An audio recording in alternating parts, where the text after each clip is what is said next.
தொழில் நிறைய பேருக்கு நீங்க என்ன சுயமா தொழில் பண்றாங்க, ஒரு பிரான்சைஸ் எடுத்து ஒரு தொழில் பண்றாங்க.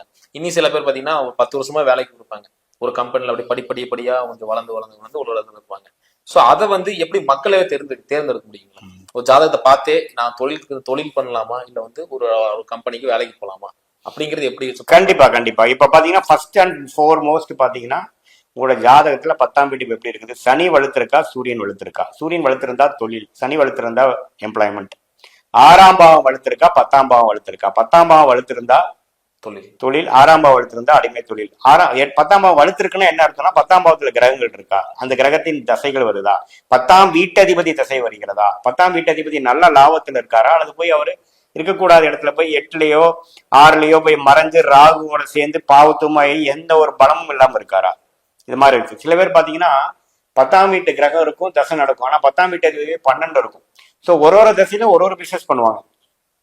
ஒரே பிசினஸ் அமைச்சு 30 வருஷமா அதையே பண்ணி மேல போறானா, அல்லது 5 வருஷத்துக்கு ஒரு பிசினஸ் மாத்திட்டே இருக்கானாங்கிறது இதை வச்சுதான் நம்ம சொல்ல முடியும். நிறைய பேருக்கு நடந்திருக்கு. ஒரு தசாபுத்தி ஒரு கேரக்டரை இம்ப்ளிமெண்ட் சொல்றேன் நினைக்கிறேன் நானு. ஏன்னா ஒரு கே தசை நடக்குன்னா திடீர்னு ஒரு ஆன்மீக சிந்தனையா இருப்பாங்க.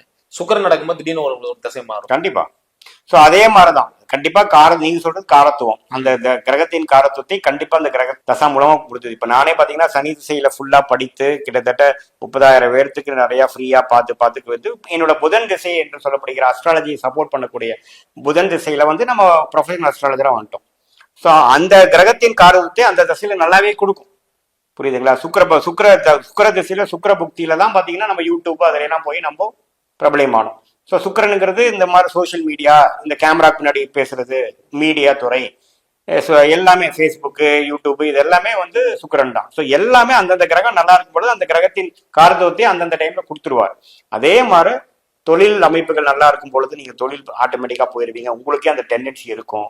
சில பேருக்கு தொழில் அமைப்பு நல்லா இல்லைனாலும் என்னதான் அவங்க கையில வருமானம் இருந்து பேக்ரவுண்ட் இருந்தாலும் ஸ்பான்சர் பண்றதுக்கு ஆளா இருந்தாலும் வேண்டாம் இப்படியே இருப்போமே, ஒர்க் லைஃப் பேலன்ஸ் தான் நமக்கு பெஸ்ட் அப்படின்னு இருப்பாங்க.